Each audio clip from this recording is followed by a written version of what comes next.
Alright, welcome to today's video. I'm looking a little bit rough. Like I've been banging a fucking homeless hooker all night and I just rolled out of the gutter after shit my pants, but let's get right to the point. Let's talk about pulling out. When you're getting involved in a project and you know things aren't going to go as well as you think they're going to go, and things might possibly go worse than what you're able to deal with. This is going to be my story of knowing when to pull out and get out before things get fucking too bad. So first off, let's start from the very beginning and you'll see where we're all going with this. So it's a frosty morning out today. I'm gonna head to Airdrie to help out my buddy TJ with that Passat, and we'll see how well that's gonna go. Alright, we got a 2005 Passat. What we need to do is change the upper control arms. There's a couple methods I might try, just get them out. I don't really want to disturb that bottom bolt, but the upper strut mounts have to come out. One there, and then there's one in behind, because you need to get that bolt out right behind there. That one there you can access, but once I pull these off, if I could slide that strut tower over a little bit, that might save us from removing the strut, but who knows, it could be a shit show all around. So right away, one of the first issues we had was the control arm bolt wasn't even going to come out, and we did manage to get a torch from one of the neighbors. The tie rod we heated up, we were able to get the bolt out, removes the tie rod, but one of the things we weren't able to do was to actually physically remove the tie rod from the rack and pinion.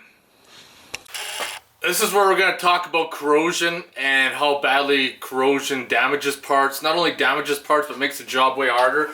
If you don't live in an area where this affects you, there's no possible way that you're even going to remotely understand how any of this works and the issues it causes. We said fuck on the control arms and tire rod, everything's so corroded, and because we'd be opening up a bag of worms here, so we just put everything back together, just doing the rear brakes now, but we need the tool to turn it in. This has become a shit show all around. Was kind of hoping to do that job on the upper control arms, but there's a good chance you'd wreck more than what you'd be replacing trying to get all those seized bolts out. One of the hardest things about doing this project was not having all the tools there to do the job properly.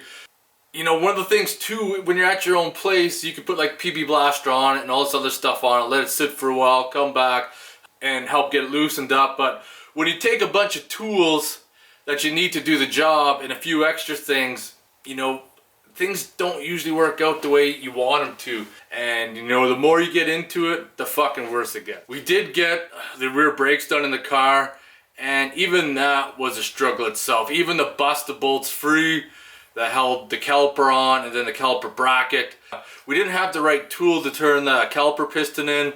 We tried using a key off of a grinder and with a clamp to kind of hold down pressure and turn it, but just wasn't enough to kind of get the grab to suck it in.